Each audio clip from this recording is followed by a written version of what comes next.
Bugündən müavinət və təqaüdlər üzrə yeni artımlar qüvvəyə minib. Prezident İlham Əliyevin müvafiq fərmanına əsasən 2018-ci ildən bəri icra edilən 5-ci sosial islahat paketi çərçivəsində bu dəfə də müxtəlif sosial kateqoriyaları əhatə edən mühüm dəyişikliklər baş verib. Artıq müavinət və təqaüd alan yüz minlərlə vətəndaş ödənişlərini artırılmış məbləğlərlə alacaqlar.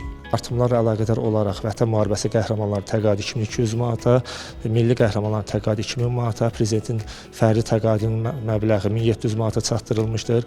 Həmçinin müharibə ilə əlaqədar 20 yanvar hadisələri ilə əlaqədar 50 olan şəxslərin təqaüdləri 50 dərəcələrinə uyğun olaraq 600, 500 və 400 manat müəyyən edilmişdir. Artımlar həm şəhid ailələrinə, həm də əlilliyi olan şəxslərə, qəyyumlara, valideynlərini itirmiş uşaqlara, az təminatlı ailələrə və bir çox digər qruplara şamil olunur. Ümumi səhvlərdən birinci dərəcə əlilliyi olan şəxslərin təqaüdlərin məbləği 250 manata çatdırılmış, gözdən əlilliyi olan şəxslərin isə təqaüdü 350 manata çatdırılmışdır. Birinci dərəcə əlilliyi olan şəxslərə qulluq edən, həmçinin əlilliyi olan uşaqlara qulluq edən şəxslərin təqaüdü 120 manata çatdırılmışdır. Eyni zamanda sosial müavinətlər, əlilliyə görə sosial müavinətlərin məbləği artırılaraq 300 manat, 250 və 180 manata çatdırılmışdır. Az təminatlı ailələrdə 1 yaşınadək uşaqlara, valideynlərini itirmiş və qəyyumluq altında olanlara, 5-dən çox uşağı olan qadınlara, həmçinin hərbi qulluqçuların övladlarına verilən aylıq müavinətlər isə 140 manat müəyyən edilib. Əlilliyi olan uşaqlara və himayədar ailələrə verilən aylıq dəstək 500-650 manat arasında dəyişir.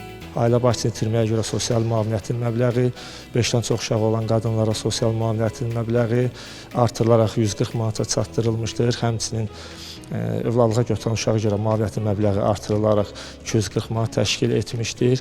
Bir dəfəlik sosial müavinətlərdən doğuşa görə müavinətin məbləği və dəfn müavinətinin məbləği artırılaraq 600 manata çatdırılmışdır. Ekspertlər bu tip artımların yalnız nominal deyil, həm də inflyasiyaya uyğun indeksləşmə və sosial strukturun yenidən qurulması baxımından vacib olduğunu qeyd edir.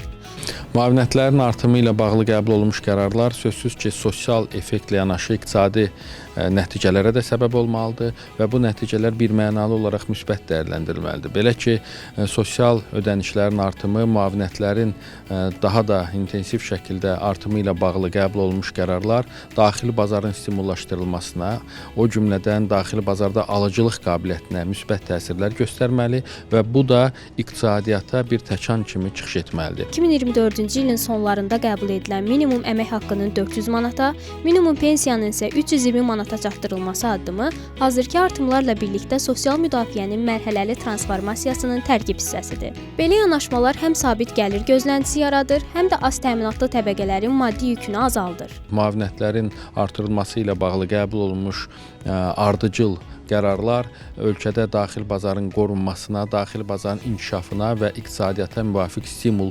verilməsinə yönəlib. Düşünürəm ki, qəbul olunmuş qərarlar nəticəsində biz daxili iqtisadi gündəmdə işgüzar fəallığın stimullaşdırılmasına, yerli istehsalın dəstəklənməsinə şərait əldə edəcəyik. Qeyd edək ki, bu ilin əvvəlindən həyata keçirilən sosial islahat paketi ilə ümumilikdə 3 milyon vətəndaşın əmək haqqı, pensiyası, müavinət və təqaüdləri artırılıb. Artımlar bu aydan tam şəkildə tətbiq olunur və artıq iyul ayının ödənişləri vətəndaşlara artırılmış məbləğlərlə çatacaq.